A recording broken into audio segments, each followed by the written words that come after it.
भोपाल मध्य प्रदेश मुख्यमंत्री डॉक्टर मोहन यादव ने प्रदेश में पिछड़ा वर्ग के आरक्षण के मुद्दे को लेकर एक महत्वपूर्ण पहल की है। उन्होंने मुख्यमंत्री निवास में एक सर्वदलीय बैठक की अध्यक्षता की, जिसमें इस संवेदनशील विषय पर चर्चा की गई। बैठक में भाजपा प्रदेश अध्यक्ष, कांग्रेस प्रदेश अध्यक्ष, नेता प्रतिपक्ष, आयोग के अध्यक्ष और अन्य राजनीतिक दलों के प्रतिनिधि शामिल हुए। इस दौरान सभी दलों ने अपनी अपनी राय रखी और इस मुद्दे के समाधान पर गहन विचार विमर्श किया।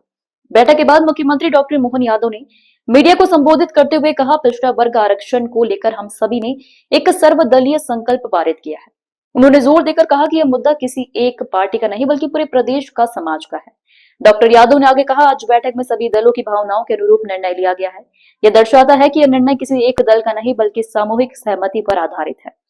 इस सर्वसम्मत निर्णय का उद्देश्य पिछड़ा वर्ग के हितों की रक्षा करना और आरक्षण से संबंधित कानूनी व सामाजिक जटिलताओं को दूर करना है। इस कदम को मुख्यमंत्री की एक गंभीर पहल के रूप में देखा जा रहा है, जो राजनीतिक मतभेदों से ऊपर उठकर एक महत्वपूर्ण सामाजिक मुद्दे का समाधान खोजने का प्रयास है।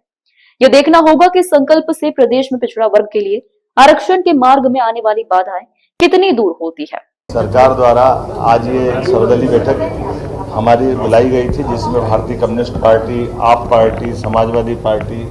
भारतीय इंडियन कांग्रेस, भारतीय जनता पार्टी, हमने सबने मिलकर के हमारे राज्य के ओबीसी वर्ग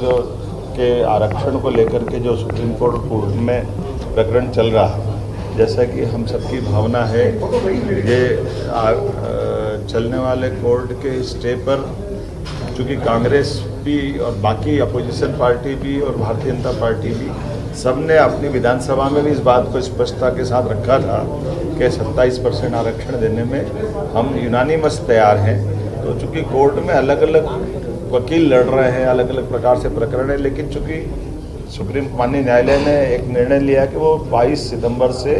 डे टू डे की इसकी हियरिंग करेंगे। ऐसे में डे टू डे की हियरिंग करने में हमारे सब वकीलों का भी मत इकट्ठा आए या वो वकील बैठ करके डिसाइड कर ले कि क्या हो सकता है, वो उस तरह से अपनी लाइन बनाए। हम सब मिलकर के हमारे जो विधानसभाओं के अंदर अलग अलग हमने सबने अपनी बात का समर्थन दिया था, उसी बात के लिए दोबारा आज हम सब बैठे भी हैं और एक सर्वदलीय संकल्प हमने भी पारित किया है, जिसके आधार पर ये ओबीसी आरक्षण देने के लिए एकजुटता एक फोरम पर आए और इसी में विधायिका, न्यायपालिका, कार्यपालिका सम्मिलित रहे। इसके क्रियान्वित करने के समेकित प्रयास करेंगे और इससे जुड़े वकीलों को 10 सितंबर के पहले सभी सामूहिक रूप से बैठ करके बात कर ले, क्योंकि ये बात सही है कि जो हमारे अनहोल्ड